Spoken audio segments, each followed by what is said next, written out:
Good morning student. SBD school की online क्लासों में आपका फिर से स्वागत है। तो बेटा हमने 11th क्लास केमिस्ट्री का एक चैप्टर नंबर फर्स्ट स्टार्ट किया था जिसका नाम था some basic concepts of chemistry, यानी कि रसायन विज्ञान की मूलभूत अवधारणाएं। इसी के साथ साथ मैंने आपको ये बताया था कि ये जो चैप्टर है ये सभी चैप्टर का बेसिक है, यानी कि अगर आपको ये चैप्टर अच्छे तरीके से आता है तो आने वाले जितने भी लेक्चर है उसमें कैलकुलेशंस या उसमें कुछ बेसिक जो टर्म्स होते हैं आप उनको आसानी से समझ पाओगे, और जब आप उनको आसानी से समझ पाओगे तो वो आपके लिए चैप्टर क्या हो जाएंगे, इजी हो जाएंगे। तो आगे आने वाले चैप्टर अगर आपको इजी करने हैं या रखने हैं तो आप इस चैप्टर को अच्छे ढंग से और पूरे फोकस से आप इनको क्या करो, इसमें समझो ध्यान से, यानी कि इस चैप्टर को पूरे फोकस के साथ क्या करना है, पढ़ना है आपको। क्लियर है? इससे पहले वाले लेक्चर में हमने डिस्कस किया था कि वैज्ञानिक संकेतन की अगर हम बात करें तो आवश्यकता क्यों पड़ी, तो बहुत सारी जैसे कई बड़ी संख्याएं थी, कुछ बहुत छोटी संख्याएं थी, तो ऐसी संख्याओं को हमने किस में कन्वर्ट किया था, वैज्ञानिक संकेतन में। वैज्ञानिक संकेतन में कन्वर्ट करने का बेनिफिट क्या मिलता है कि उन पदार्थों की जो कैलकुलेशन वो क्या हो जाती है, इजी हो जाती है। इसीलिए हमने क्या किया था, उन संख्याओं को वैज्ञानिक संकेतन में चेंज किया था। इसी के साथ साथ हमने डिस्कस किया था कि जो वैज्ञानिक संकेतन है उसके हम गणनाओं में कैसे प्रयोग करते हैं। मतलब गणनाओं का मतलब क्या है कि गुणा भाग करते समय आपको कैसे यूज करना है, और किसी भी संख्या का जोड़ या घटा करने में तो कैसे यूज करते हैं। क्लियर है? ये हमारे पास था पिछला लेक्चर था। आज के हम लेक्चर में जो टॉपिक डिस्कस करेंगे उसका नाम है सार्थक अंक।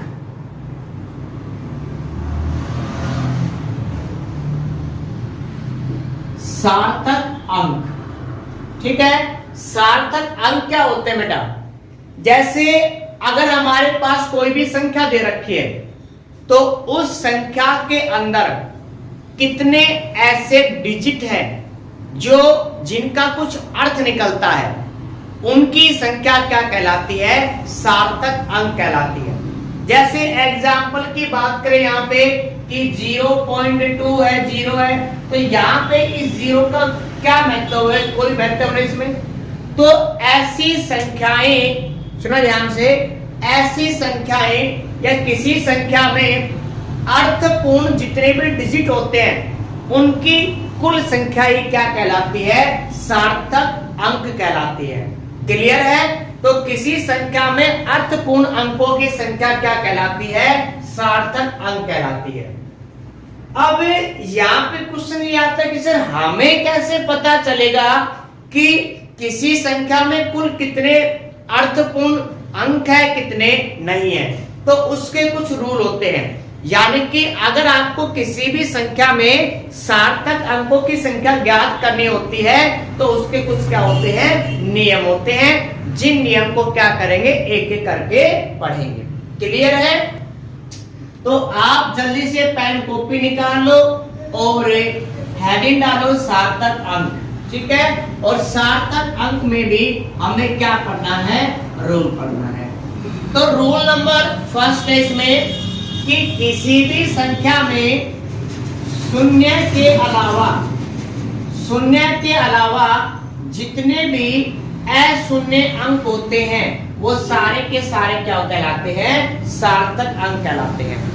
जैसे एग्जाम्पल की अगर हम बात करें बेटा, जैसे यहाँ पे लिख रखा है 100, तो 100 में ये 1 क्या है, अशून्य अंक है, 0 क्या है, शून्य है, तो यहाँ पे अशून्य अंक कितना हमारे पास 1 है, तो यहाँ पे सार्थक अंकों की संख्या कितनी है, 1 है। क्लियर है? इसी के साथ नेक्स्ट हमारे पास में है कि जैसे एग्जाम्पल हमारे पास 260 की अगर हम बात करें, 260 की इसमें एग्जाम्पल की बात करें तो 2 क्या है, अशून्य है, 6 क्या है, अशून्य है, और 0 क्या है, शून्य है। तो शून्य सार्थक अंक में काउंट नहीं होगा, तो टोटल सार्थक अंक कितने हैं यहाँ पे, 2। तो रूल नंबर फर्स्ट है बेटा कि शून्य के अलावा जितने भी अशून्य सार्थक अंक होते हैं वो जितने भी अशून्य होते हैं वो सारे के सारे किस में गिने जाते हैं, सार्थक अंकों में गिने जाते हैं। क्लियर है। नेक्स्ट रूल नंबर सेकंड सुनना ध्यान से, कि हमारे पास कोई भी दो अशून्य अंक है, ठीक है, यानी कि कोई भी अशून्य अंक है, अगर कोई भी शून्य दो अशून्य अंकों के अगर बीच में पाया जाता है, सुना ध्यान से, कोई भी शून्य दो अशून्य अंकों के अगर बीच में पाया जाता है तो वो सार्थक अंक में गिना जाएगा। मतलब यहाँ पे एक शून्य मतलब अशून्य अंकों के बीच में अगर शून्य है तो वो सार्थक अंक में गिना जाएगा। जैसे एग्जाम्पल सुना ध्यान से, एग्जाम्पल हमारे पास 2002, ठीक है, 2002। अब 2002 की बात करें तो 2 क्या है, अशून्य अंक है, ये 2 क्या है, अशून्य अंक है, तो इसके बीच में जो भी शून्य पाए जाएंगे वो सार्थक अंकों में क्या होते हैं, गिने जाएंगे। क्लियर है यहाँ पे। तो यहाँ पे टोटल सार्थक अंकों की संख्या कितनी है, तो यहाँ पे क्या होगा 2 1 2 3 4, तो टोटल कितने सार्थक अंक है, 4 इसमें। जैसे एग्जाम्पल हमारे पास 2015, इसी तरह 2021, तो यहाँ पे अगर हम बात करें तो ये 2 क्या है, अशून्य अंक है, 1 क्या है, अशून्य अंक है, ये 2 क्या है, अशून्य अंक है, ये 2 क्या है, अशून्य अंक है। तो अशून्य अंकों के मध्य अगर जितने भी शून्य पाए जाते हैं तो वो सारे के सारे सार्थक अंक में क्या होते हैं, काउंट होते हैं। क्लियर है। तो यहाँ पे सार्थक अंकों की संख्या 1 2 3 4 है, यहाँ पे कितनी है, 4 इसमें। तो रूल नंबर सेकंड क्या है कि अशून्य अंकों के मध्य उपस्थित सभी शून्य सार्थक अंक होते हैं या सार्थक अंकों के रूप में गिने जाते हैं। क्लियर है भाई यहां तक सभी को। नेक्स्ट है रूल नंबर थर्ड, सुना ध्यान से भाई। अगर हमारे पास किसी भी संख्या में क्या प्रेजेंट हो, दशमलव प्रेजेंट है, सुना ध्यान से। अगर हमारे पास किसी भी संख्या में दशमलव प्रेजेंट है और अगर वो संख्या एक से क्या होती है, छोटी होती है, तो डेसिमल के बाईं और दाईं ओर, यानी कि डेसिमल के आगे और पीछे जितने भी जीरो होते हैं वो काउंटेबल नहीं होते हैं, ध्यान रखना। यानी कि अगर दो हमारे पास जैसे किसी भी संख्या में दशमलव है और दशमलव के बाद क्या प्रेजेंट है इसमें, यानी कि छोटी संख्या, एक से छोटी संख्या है, तो डेसिमल के आगे के पीछे के जितने भी जीरो है वो काउंट नहीं होंगे। जैसे एग्जाम्पल की बात करें तो एग्जाम्पल 0.0123, 0.15, इसी तरह 0.076। अगर हम बात करें इनमें तो यहां पे देखो सबसे पहले डेसिमल है, इनमें है ना डेसिमल। अब फर्स्ट की अगर हम बात करते हैं बेटा, तो फर्स्ट हमारे मतलब जितनी भी जो संख्याएं दे रखी हैं ये एक से बड़ी है या एक से छोटी है, एक से छोटी है ना, तो डेसिमल के आगे के और डेसिमल के पीछे के जितने भी जीरो हैं वो काउंटेबल नहीं होंगे। यानी कि ये वाला जीरो सार्थक अंक में काउंट नहीं होगा और ये वाला भी जीरो सार्थक अंक में काउंट नहीं होगा। तो सार्थक अंकों की संख्या 1 2 3, तो टोटल सार्थक अंक कितने हैं, यहाँ पे 3 है। कितने सार्थक अंक है यहाँ पे, 3। इसी तरह यहाँ पे ये संख्या भी एक से छोटी है, लेकिन यहाँ पे तो एक ही हमारे पास क्या आगे जीरो है पीछे नहीं है, तो यहाँ पे 1 और ये 5 अशून्य अंक है, सार्थक अंकों में गिने जाएंगे। तो यहाँ पे कितने हैं, 2, और यहाँ पे भी कितने हैं, 2 हैं। क्लियर है। अब आप सभी के लिए एक क्वेश्चन है कि 0.0000256 की अगर हम बात करें सार्थक अंकों की, तो इसमें कितने सार्थक अंक हैं, जल्दी से कमेंट सेक्शन में लिखो। इसमें कितने सार्थक अंक है, जल्दी से लिखो आप भाई। तो पहले आप ये बताओ कि ये जो संख्या है ये 1 से बड़ी है या छोटी है? 1 से छोटी है ना, तो डेसिमल के आगे और डेसिमल के पीछे जितने भी जीरो हैं वो सारे काउंट नहीं होंगे। तो यहाँ पे हमारे पास सार्थक अंकों की संख्या 1 2 3, तो टोटल सार्थक अंक कितने यहाँ पे 3 है। जल्दी से नोट करो, फिर आगे चलते हैं। इसमें रूल नंबर 4 पे चलते हैं। नोट कर लिया भाई? अब रूल नंबर 4 क्या है, इसमें ध्यान से। रूल नंबर 4, अगर हमारे पास किसी भी संख्या में क्या प्रेजेंट है, दशमलव प्रेजेंट है, ठीक है, और संख्या 1 से क्या है, बड़ी है। संख्या क्या है, 1 से बड़ी है। गाड़ी आ गई थी बेटा पुलिस की, ठीक है, राउंड लगा, यहाँ पे नहीं आई थी, कोचिंग पे बाहर आ गई थी, ठीक है। रात के बज चुके हैं 8:30, ठीक है, वीडियो रिकॉर्डिंग हो रही है, मार्केट ऑफ हो चुका है, इसलिए जो गाड़ी है वो पुलिस की बार बार आ रही है, जा रही है। तो इन कठिन परिस्थिति में क्या बना रहे हैं, वीडियो बना रहे हैं, ठीक है। गर्मी का माहौल है पूरा, सारे फैन वगैरह क्या है, ऑफ है, ठीक है, इसलिए आपको शायद दिखेंगे पसीने वगैरह। ध्यान दो बेटा, ध्यान दो, ठीक है। अगर दशमलव है किसी संख्या में और संख्या 1 से बड़ी है, तो उस कंडीशन में दशमलव के आगे और दशमलव के पीछे जितने भी अंक होते हैं, यानी कि शून्य होते हैं, वो सारे के सारे क्या होते हैं, गिने जाते हैं। किसमें गिने जाते हैं, सार्थक अंकों में गिने जाते हैं। जैसे एग्जांपल 1.005 to 6.07, ठीक है। इसी तरह हमारे पास में है 2001।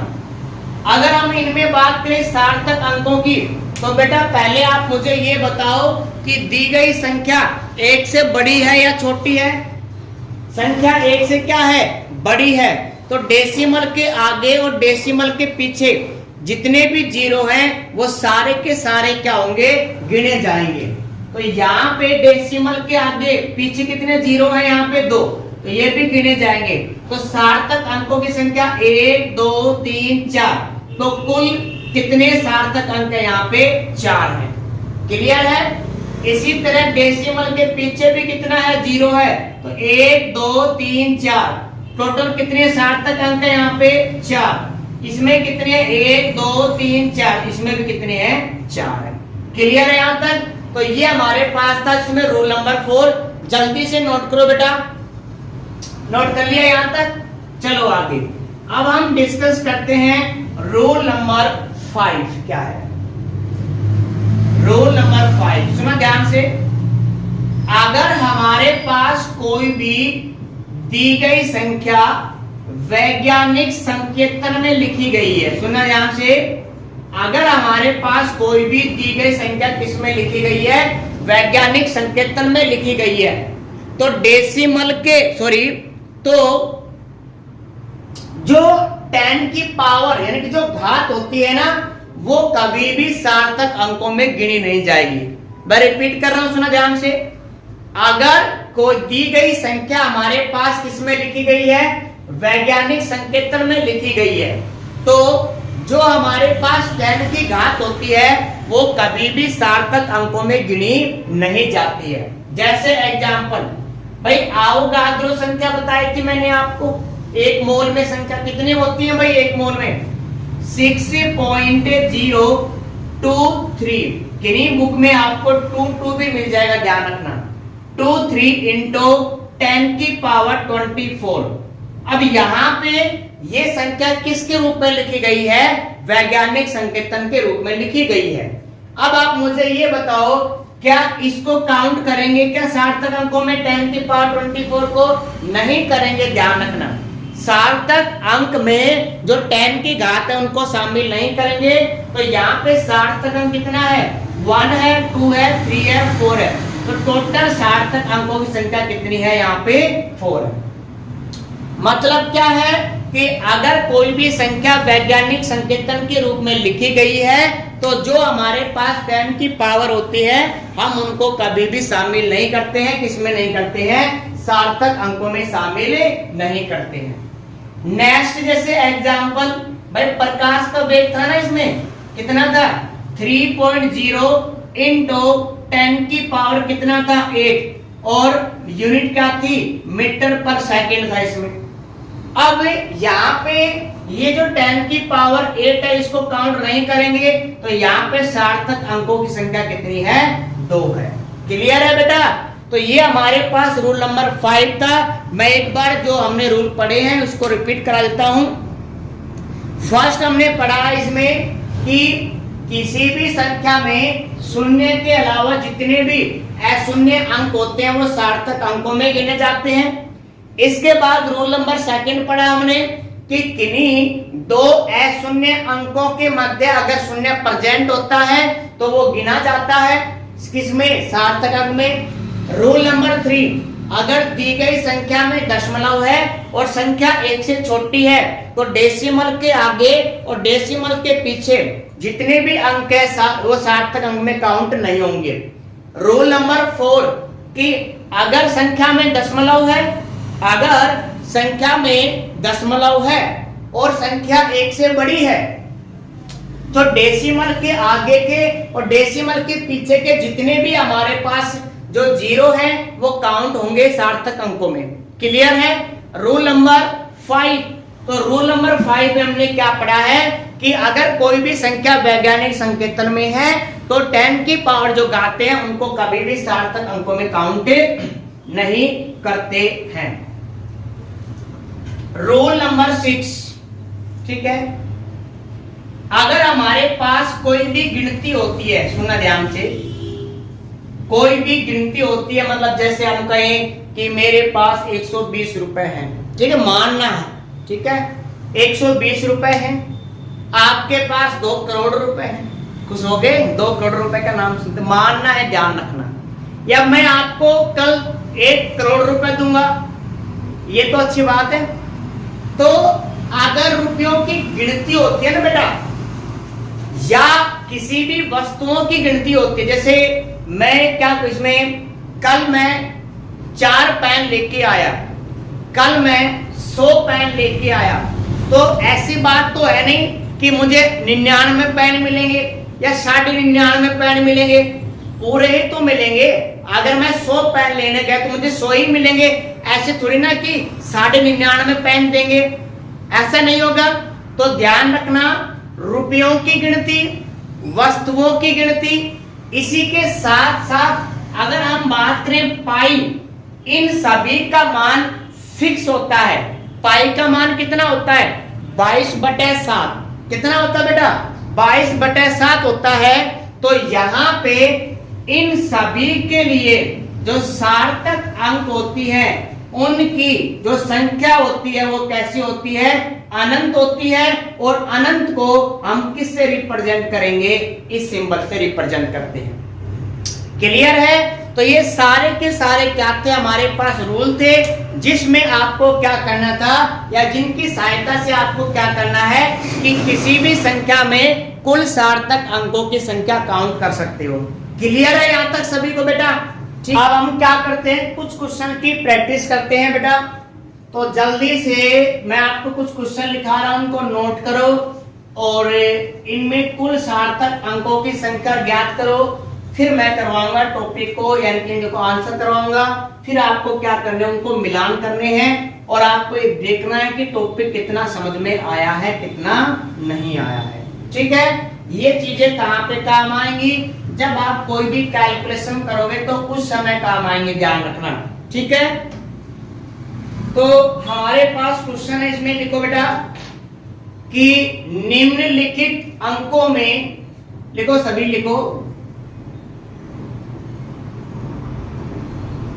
निम्नलिखित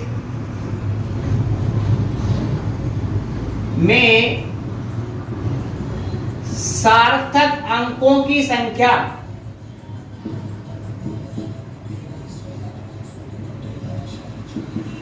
सार्थक अंकों की संख्या बताइए।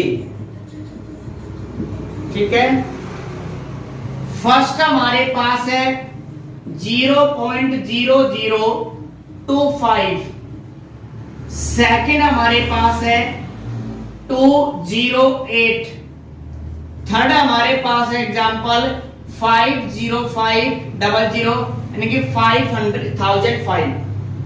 नेक्स्ट हमारे पास इसमें 4 है 1 यानी कि 126, इसमें 000। 4 हमारे पास यानी कि 5 एग्जांपल हमारे पास है 500 और पॉइंट फिर क्या इसमें 00। जल्दी से वीडियो को पॉज करो और क्या करो, इसको सोल्व करो जल्दी से आप सभी, फिर मिलान करते हैं बेटा। जल्दी से करो, कर लिया, शाबाश, मिलान करो। देखो सबसे पहले आप मुझे ये बताओ कि ये संख्या 1 से बड़ी है या छोटी है?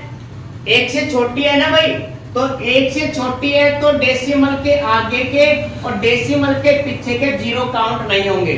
तो यहाँ पे 1 और 2, तो टोटल सार्थक अंकों की संख्या कितनी है? यहाँ पे 2 है। क्लियर है? नेक्स्ट 208, भाई शून्य है लेकिन 2 अशून्य अंकों के बीच में है, ध्यान रखना। इसीलिए सार्थक अंकों की संख्या कितनी है? यहाँ पे 3। 5 अशून्य अंक है, इनके बीच में शून्य है तो ये काउंट होंगे, ध्यान रखना। तो सार्थक अंकों की संख्या कितनी है? 4। कितनी है भाई सार्थक अंकों की संख्या? 4 है। 126 डेसिमल है बेटा, डेसिमल अभी बताया था। अगर डेसिमल है तो आपको देखना पड़ेगा संख्या 1 से बड़ी है या छोटी है। संख्या 1 से बड़ी है ना, 126 है, तो डेसिमल के आगे के और डेसिमल के पीछे के जितने भी जीरो हैं वो सारे काउंटेबल होंगे, ध्यान रखना। तो ये जीरो काउंटेबल होंगे सार्थक अंकों में। तो 1 2 3 4 5 6, तो इसमें टोटल सार्थक अंक कितने हैं? 6 है इसमें। यहाँ पे ये भी 1 से बड़ी है तो 1 2 3 4 5, तो इसमें सार्थक अंक कितने हैं? 5 है। तो बेटा ये हमारे पास आज का टॉपिक था जिसमें हमने डिस्कस किया है सार्थक अंक। ठीक है, तो इस लेक्चर में हमने सार्थक अंक पढ़ा है। और ये टॉपिक कहां पे आता है?